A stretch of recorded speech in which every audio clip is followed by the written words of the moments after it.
أعوذ بالله السميع العليم من الشيطان الرجيم بسم الله الرحمن الرحيم الحمد لله إن الحمد لله نحمده تعالى ونستعينه ونستغفره ونعوذ بالله من شرور أنفسنا ومن سيئات أعمالنا من يهدي الله فلا مضل له ومن يضلل فلا هادي له ونشهد أن لا إله إلا الله وحده لا شريك له له الملك وهو مالك الملك وله الحمد حمدا كثيرا طيبا مباركا فيه وهو على كل شيء قدير ونشهد أن سيدنا محمدا عبده وحبيبه ورسوله لا نبي بعده بلغ الرسالة وأدى الأمانة ونصح الأمة اللهم صل وسلم وبارك على سيدنا محمد وعلى آله وصحبه ومن تبعهم وسلك منهجهم بإحسان إلى يوم الدين خير كلام كلام الله وخير هدي محمد صلى الله عليه وسلم وشر الأمور محدثاتها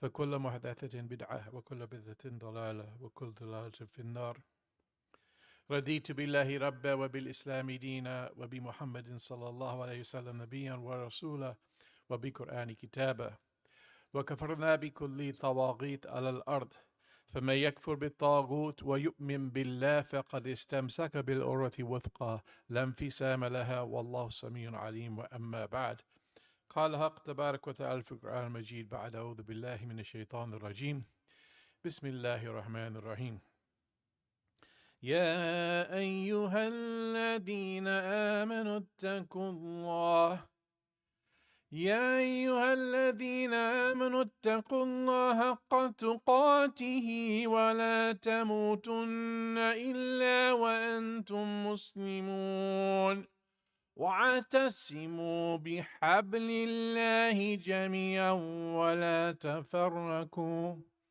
Till the end of the verse. We seek refuge in Allah from Satan the accursed. We begin with the name of Allah, most gracious, most merciful. We praise and we glorify His holy name. We beseech His forgiveness for our shortcomings and our mistakes. We ask His guidance in all matters. We bear witness to His oneness and unity without associating any partners with Him in any way, shape, or form. And we bear witness to the prophethood of Muhammad bin Abdullah alayhi salatu wassalam.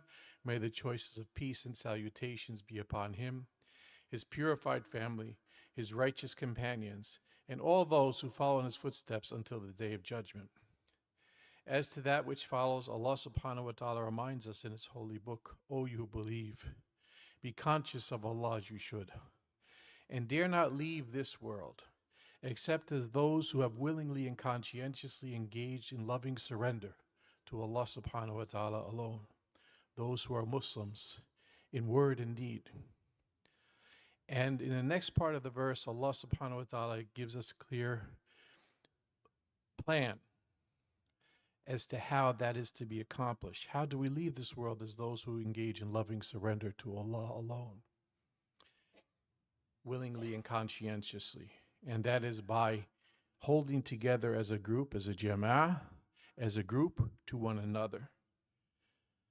And that this group holds together to a singular lifeline, a cable that Allah extends for us, the habal, that is described and commented on by our great scholars over the generations, almost in unanimity, will say that that rope that Allah extends to us, that lifeline, is in fact the Quran and Sunnah. Those of you who are in the medical profession or are familiar with it, the term habal actually is used in the Arabic language in reference to the umbilical cord, that which connects the mother to the fetus, the unborn child in her womb. The umbilical cord is literally a lifeline. This is the cable that Allah extends to us. It is a lifeline because it not only provides the necessary nutrients for the growth and the development of the fetus into a full-fledged human being, an individual to be born into this world by Allah's permission, but it also provides that which is necessary to breathe. For in the womb of the mother, we do not have access to air, to oxygen. We are in a womb surrounded by loving mercy. It surrounds us, And in that womb, we receive oxygen through the umbilical cord. Also, the umbilical cord plays the role of extracting and removing from the child that which is harmful. So it plays both roles. One, in the affirmative, in the positive, of providing life and all that is necessary for life. And at the same time, removing that which causes harm, causes poison, which will poison the individual. Removing that which needs to be removed. And this is what the Quran and Sunnah do for us. As a community, as a Jumu'ah, they provide us the means of our existence. They provide the nexus of our existence, but they also provide us the means of our existence in terms of providing us rules and guidelines, directions, providing us guidance with regard to our relationships with one another, relationships with the larger world around us. In the Arabic terminology and the terminology of Islam, huquq, Allah, the rights of Allah, and huquq al-ibad, the rights that we have and responsibilities we have to one another as human beings and as all creatures upon this earth. Yet these two are interlinked together. So it provides us guidance with regard to what these rights are and how to fulfill them. How to be able to work in a more harmonious way going forward. And at the same time, it removes from us ills which poison the relationships between us. Riya is a big one, especially here in this part of the world where many of us, in comparison to our brothers and sisters who may exist, and even blood brothers and sisters in other parts of the world, do not have the same opportunities to. It is expensive to live in Flanders and in America, but it's extremely expensive without an income to live in most parts of the Muslim world. That's why, no matter what the day of the week is, there are lines outside the American consulate, even to this moment, in order for people to find ways to come to America some way, somehow. Some even without documents. To find some way to come here because of the possibility of earning a living and providing for one's family. And it's not easy. But it's something which, in comparison to wherever over there back home might be, is better. When you return back to visit many of you, your family from abroad, they're not looking at you in tears and saying, "Oh, poor person, you went to America. I'm so sorry for your life there. I'm so sorry that you're..." No, they welcome you. They look forward to the gifts. They look forward to your connection. And they look forward to hopefully finding a way through you by which they can come here as well. That's the reality. But in this place of plenty, where we have opportunities, and yes, challenges, no doubt about it, but opportunities where others are denied the same opportunities, the possibility then of people doing better, at least economically speaking, than those back home is very real. And along with that comes poisons like ar-riya, the idea of showing off. I have something which you don't have.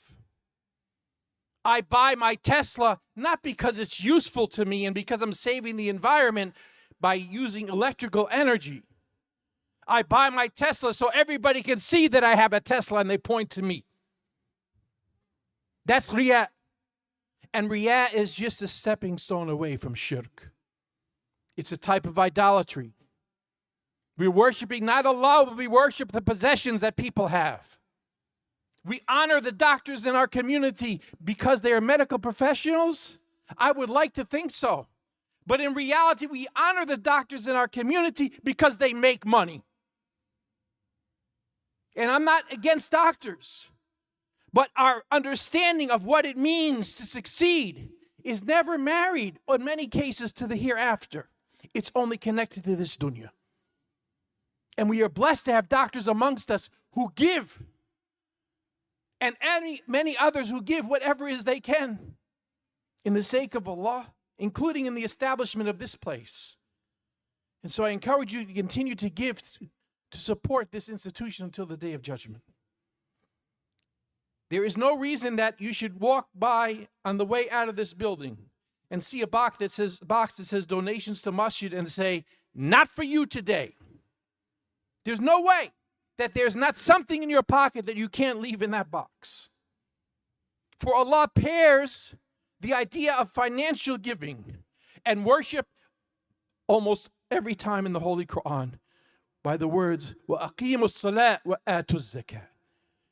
You want to pray to God, but avoid your responsibility to provide for the community and the institutions which provide for the poor and for the needy and for the sharing of Islam with others. No, they are paired together. Do not separate what Allah has put together. And so that's our challenge. The conversations that we have when we encourage our children, and once again, I'm not picking on the medical profession. It is an honorable profession. They're in the business of saving lives. There are many who have went to Gaza and to the West Bank and to many other parts of the world as part of medical missions that have left their well-to-do financial operations for weeks at a time and have gone to help others. And those who have not gone have provided the means for those who can go, to cure, to provide medical treatment. But is the conversation that we have with our children become a doctor so you can save lives, or become a doctor because you can make money? Is that the conversation? And if you're saying it's to save lives, I want to have a conversation with your children. Because I've taught in an Islamic school for many years, and I've worked with Muslim youth for more years than I can care to count. I try to stay young by doing that. And they will tell the truth. My father told me to become a doctor because I make a lot of money. And inshallah, I can help the community as well with that money. But there are many medical doctors who don't give. There are many medical doctors who don't provide themselves the opportunity to share what Allah has shared with them with others.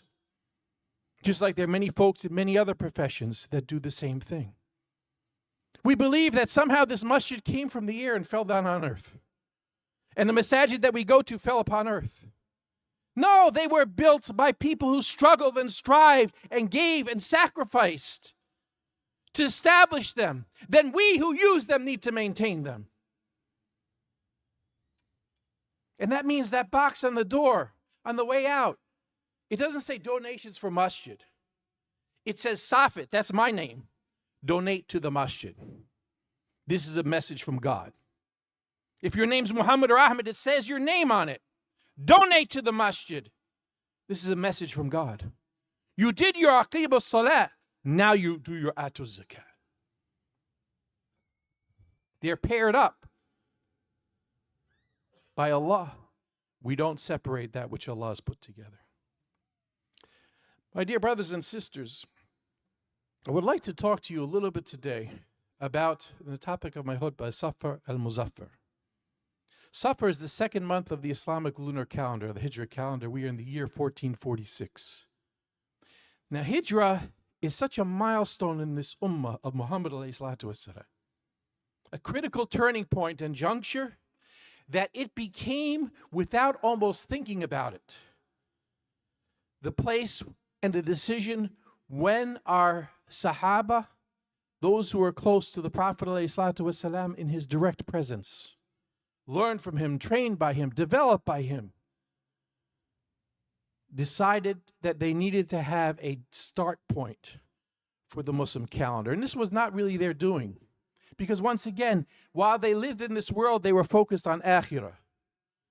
If you go to Umar ibn al-Khattab radiallahu anhu and you were to ask him, or Abu Bakr, or Ali, or Fatima, when were you born? What was your birthday? You'd be hard-pressed to get an answer. Their answer might be something like, it's not concerned of our birthday, it's a concern what situation I am in when Allah takes me from him. And I don't know the death day. But Allah knows the death day, and I want to be in the situation that I'm giving, that I'm sharing, that I'm believing. So you even have somebody of the caliber of Umar ibn al-Khattab radiallahu anh, whom the Prophet said, were there to be a prophet after me, it would be Umar, who used to walk down a street, and the Prophet said Shaitan saw him coming and would go to the other side of the street. Shaitan would run from Umar. Shaitan doesn't run from us. That was the power of faith and strength of this man, this companion of the Prophet ﷺ. But who, towards the end of his life, began to hound one particular Sahaba whom the Prophet ﷺ informed privately the names of the true munafiqeen, the hypocrites.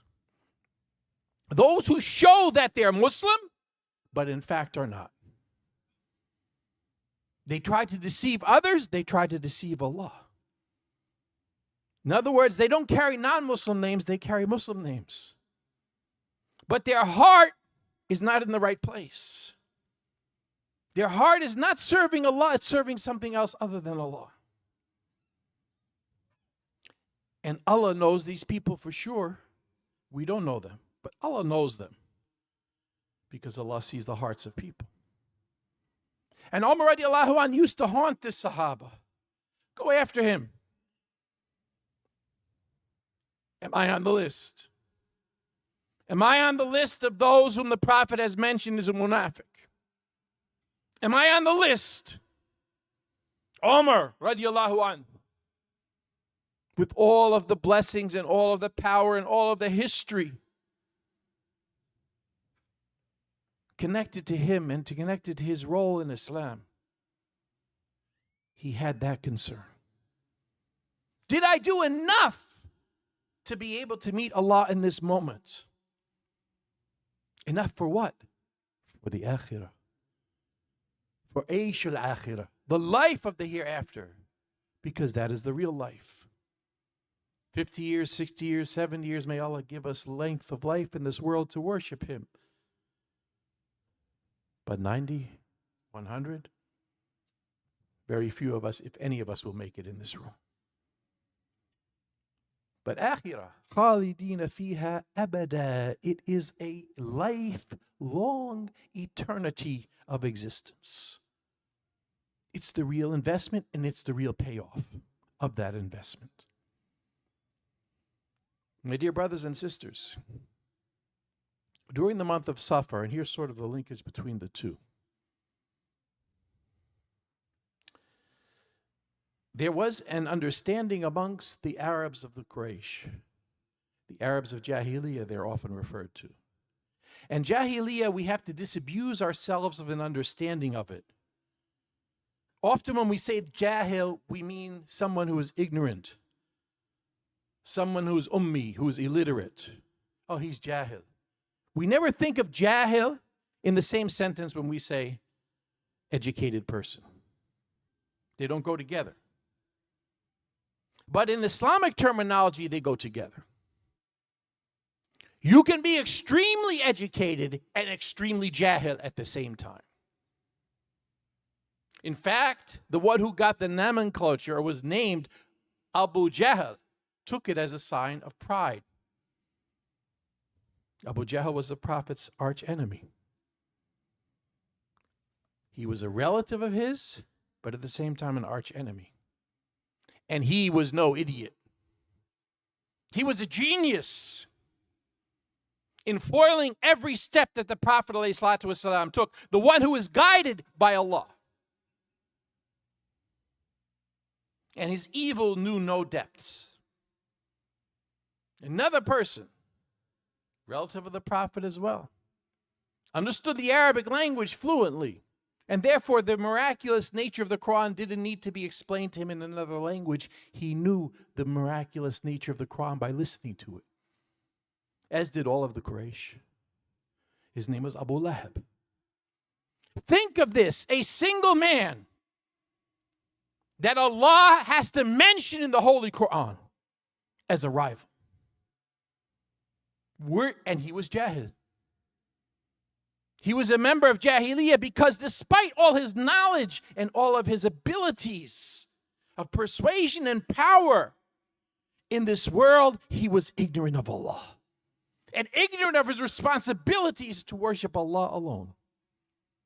And hence he denied the Prophet of his own nephew until the point that Allah, after Umar radiallahu anh, accepts Islam, Allah curses the other Omar, which was Abu Lahab, and mentions him by name in the Quran. Allah subhanahu wa ta'ala has to mention somebody by name. That person is not stupid.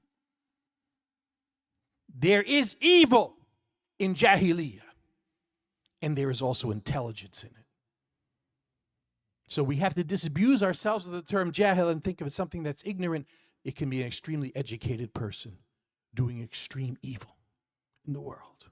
And we see that happening throughout the world today, especially, but not alone, in Gaza.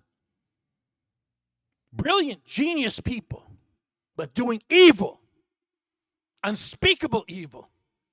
They're not ignorant, like stupid. They're smart, but they're ignorant of their responsibility and their accountability before God. Now, what about this second month of Safar?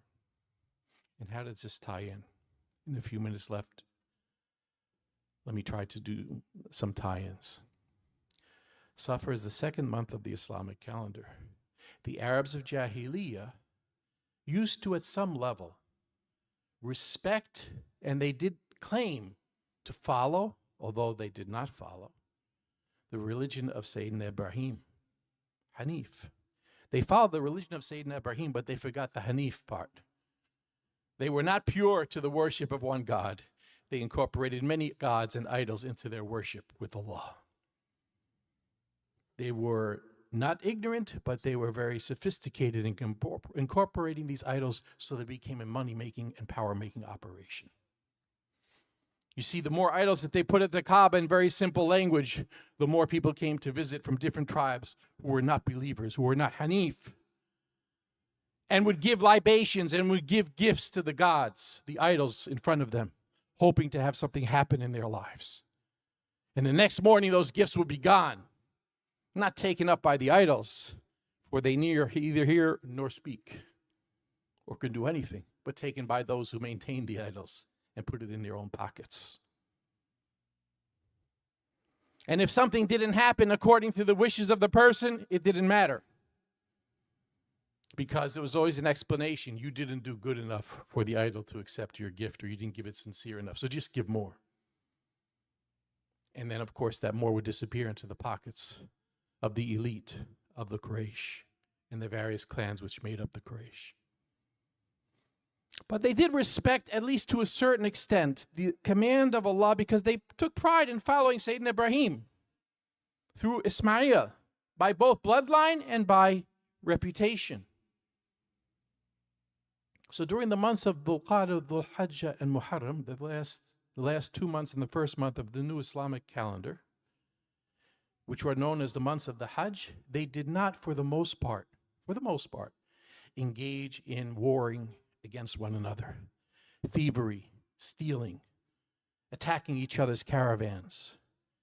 It was a tribal society based upon cutthroat of one another, not too unlike our society today, where the rich keep getting richer and the poor keep getting poorer because there is a one-way street in terms of the way money flows, and it's never trickled down. It's always gushing up. The 1% does not increase to 2% or 3% or 5%. The 1% stays the 1%. And the 99% gets stuck where they are. And so what happened was during this pause, when the pause was lifted, the hope was that during this pause, people would reflect, people would go to God, people would find ways to make tawbah, to repent to Allah, and to make reconciliation with each other. But that was not the lesson that was learned. For when Safar began, the feuding, the taking, the stealing, the killing went in full gear. And what used to happen was people would leave their homes and their houses, in many cases with their wealth with them, because they knew that if they left their houses and someone came to attack their house from a rival tribe, they wouldn't be there to be hurt. But if they left their wealth in their house, the wealth would be taken. Not unlike what's happening in other parts of the world today. The stealing of wealth from people's homes. The IDF soldiers, for example, get very rich by going into homes of Palestinians that they have bombed and have made vacant, by stealing that which is there. And the same holds true for the Rohingya in Myanmar, a community that many of us don't know about, but that's also the victim of genocide. And it's happening right now as we speak, part 2 of that genocide. More information about these various genocides and how you can help can be found on the brochure that we have in the back of the room. And if you sign up, you can also receive the email from an organization I work for, Justice for All, which works on protecting religious minorities around the world, including the Uyghur community that's in East Turkestan, subjected also to genocide. Palestinian community, the Kashmiri community, the Indian Muslim community, and others. So please, before you leave, try to take a brochure or fill out the email so we can send you weekly updates as to how you can help and be a part of the solution in terms of your advocacy and using the voice that Allah has given you here in America to be able to speak truth to power. So what happened was, during this month of Safar, people went back to doing business as usual. And after a while, they forgot the reasons why those houses were empty. For the word Safar itself means whistling wind, like the wind that blows through an empty house, a vacant house. People forgot the reason that it became empty, and they begin to say it's haunted. An empty house is a scary place to be. Alone. And they began then to associate that empty house with the idea of bad luck or bad omens. Islam came to disabuse us and remove us from ideas of superstitions. We believe in al-haq, the reality which is Allah. We believe in the qadr, that Allah controls. Allah is in power and everything is destined by His will. We don't believe in this idea of bad luck and good luck. We don't believe in this idea of bad omens. But unfortunately, many Muslims, even though they accepted Islam, they carry this legacy from Jahiliyyah, of fear, of superstitions. Now, superstitions are wrong in and of themselves, but they're also wrong in that they prevent us as human beings from taking responsibility for our actions. So the houses were empty. But the reason the houses were empty and haunted was because people used to attack the houses and steal stuff. Or the people that were in the house were busy going to someone else's house to do the same thing. That's the reason. In other words, the reason for the empty houses was ourselves. But we don't want to take responsibility, so we blame it on something other than ourselves. Unfortunately, the month of Safar has been a month that has been stigmatized to say that's the month where you don't try to do something good in it. You don't try to start something good in it. Because if you do so, you're going to get bad luck. Our Prophet ﷺ, and once again, it's never my fault, it's someone else's fault. Think about what's happening in Gaza. Over 40,000 that have been counted in the hospital have been shuhada. Many of them women and children. But according to the Lancet report, it's actually closer to 200,000 because many have not been found under the rubble. Much more. That's a prestigious medical journal in Europe. Allah knows the exact numbers. But those who are doing the killing keep saying, it's not our fault. It's their fault. The person who's being killed, it's his fault that he's being killed. The women and children are being killed, it's their fault, not my fault. It's not my guns and my weapons, often paid for by here, that are doing that. It's their fault. We don't assume responsibility. I say to the younger people, etc., it's your fault if something goes wrong. He did, she did, they did. What about I did? And the idea of superstition is one way in which we escape responsibility. وَمَا أَصَابَكُم مِّن مُّصِيبَةٍ فَبِمَا كَسَبَتْ أَيْدِيكُمْ وَيَعْفُ عَن كَثِيرًا. Whatever wrong befalls you or misfortune befalls you, it's not because of bad luck. It's not because of the month. It is because of what your hands have earned, Allah says in the Quran. We did it. We got it. Will somebody else always be doing something? Yes. But that's not my problem. That's not my area where I can correct directly. But I can correct what I do. I can correct how I respond, how I act to make a difference in the world. One of my late teachers used to always say to me, Maulana Nasim from India, and to his other students, he said, Rahmatullahi, Safet, whenever you point at somebody, Allah has designed your hand to remind you that 3 fingers are pointing back at you. Try to point at somebody with 1 finger, and automatically your 3 fingers go back to point at you. It's a reaction.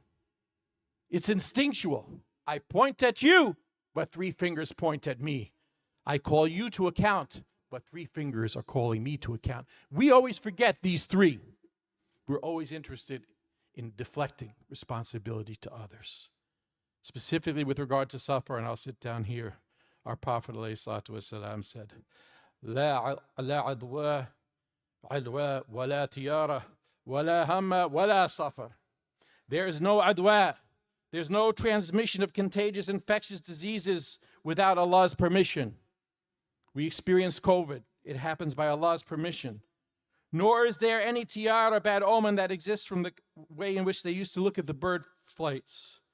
Nor is there hama, that is a Jahiliyyah Arab tradition with regarding to worms investing in murder victims and other things. Nor is there any bad omen in the month of Safar. You want to do good? Don't wait till Safar's over. Begin it now. We mentioned at the very beginning of the Khutbah, the Hijrah. The Hijrah which ended up in Medina of our Prophet ﷺ and Abu Bakr at his side, among the last to leave Mecca, started in the month of Safar. Can you believe that the Prophet of Allah would begin a journey in an ill-fated month?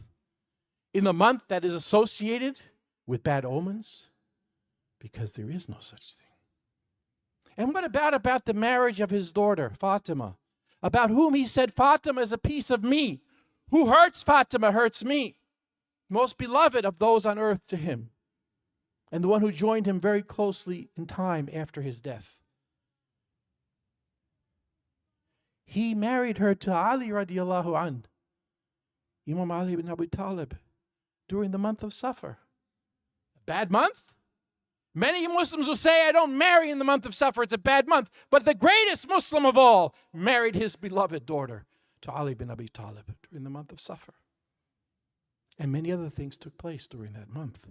Auspicious things. So dear brothers and sisters, the month of Safar is here as a month we need to continue to do good. And to start good if we haven't started it, like we can start good every month. Let us not miss the opportunity to do so. And our goodness here in America includes our ability to speak when others are silent, when others cannot speak for themselves. As Muslims and as Americans, we have the right and the responsibility to speak out. We should not quiet our lips.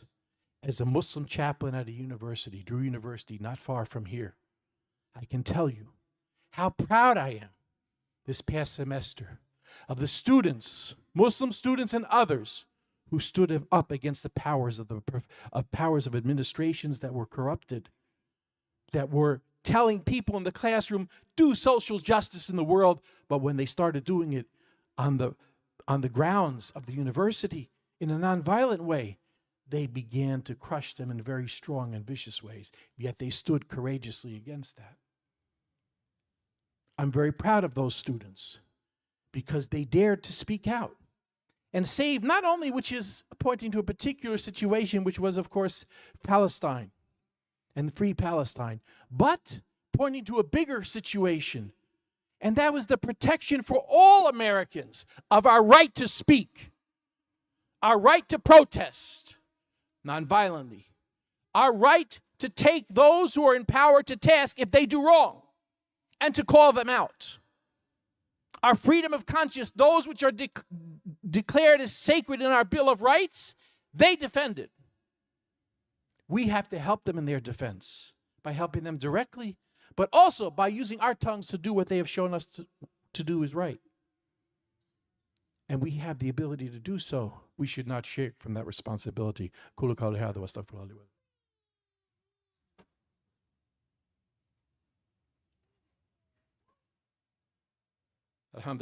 الحمد لله الذي هدانا لهذا وما كنا لنهتدي لولا هدانا الله. وقال ربكم ادعوني استجب لكم. Let us bow our heads and open our hands and hearts in prayer. يا ربنا لك الحمد كما ينبغي لجلال وجهك وعظيم سلطانك. لا إله إلا سبحانك إني كنا من الظالمين. رب اغفر وارحم وأنت خير الراحمين. رب اغفر وارحمهما كما ربيانا صغيرا. ربنا فاغفر لنا ذنوبنا كفر عنا سيئاتنا وتوفنا مع الأبرار. ربنا فاغفر لنا ولإخواننا الذين سبقونا بالإيمان ولا تجعل في قلوبنا غلا للذين آمنوا ربنا إنك رؤوف رحيم. اللهم ربنا هب لنا من أزواجنا وذرياتنا قرة أعين واجعلنا للمتقين إماما. الله يا رب الناس اذهب الباس اشفي مرضانا ومرضى المسلمين لا شفاء الا شفاءك شفاء لا يغادر سقما. اللهم ارنا الحق حقا وارزقنا اتباعه وارنا الباطل باطلا وارزقنا اجتنابه. اللهم ارزقنا حبك وحب رسولك وحب ما ينفعنا حبك. اليك ربي فحببنا وفي انفسنا لك يا ربي فذللنا وفي عيون الناس فعذبنا من سيء الاخلاق فجنبنا ومن صالح الاخلاق فقومنا وعلى صراط مستقيم فثبتنا وعلى أعدائك أعداء الإسلام. اللهم انصرنا ولا تنصر علينا. اللهم انصرنا إخواننا في فلسطين وغزة. اللهم انصرنا ولا تنصر علينا. اللهم امكر لنا ولا نمكر علينا. اللهم زدنا ولا تنكسنا ولا تسلط علينا من لا يرحمنا. اللهم اشرح صدورنا للإسلام. اللهم حبب إلينا الإيمان وزينه في قلوبنا وكره إلينا الكفر والفسوق والعصيان. اللهم اجعلنا من الراشدين. اللهم اجعلنا من الصابرين. اللهم اجعلنا من المتقين. اللهم ربنا آتنا في الدنيا حسنة وفي الآخرة حسنة وقنا عذاب النار وقنا عذاب القبر وقنا عذاب الميزان. ربنا اغفر لنا ولوالدينا وللمؤمنين يوم يقوم الحساب. ربنا تقبل منا إنك أنت السميع العليم وتب علينا يا مولانا إنك أنت التواب الرحيم. وصل على سيدنا محمد وعلى آله وصحبه أجمعين. إن الله يأمر بالعدل والإحسان وإيتاء ذي القربى وينهى عن الفحشاء والمنكر والبغي يعظكم لعلكم تذكرون. ولذكر الله أكبر والله يعلم ما تصنعون. وأقيموا الصلاة إن الصلاة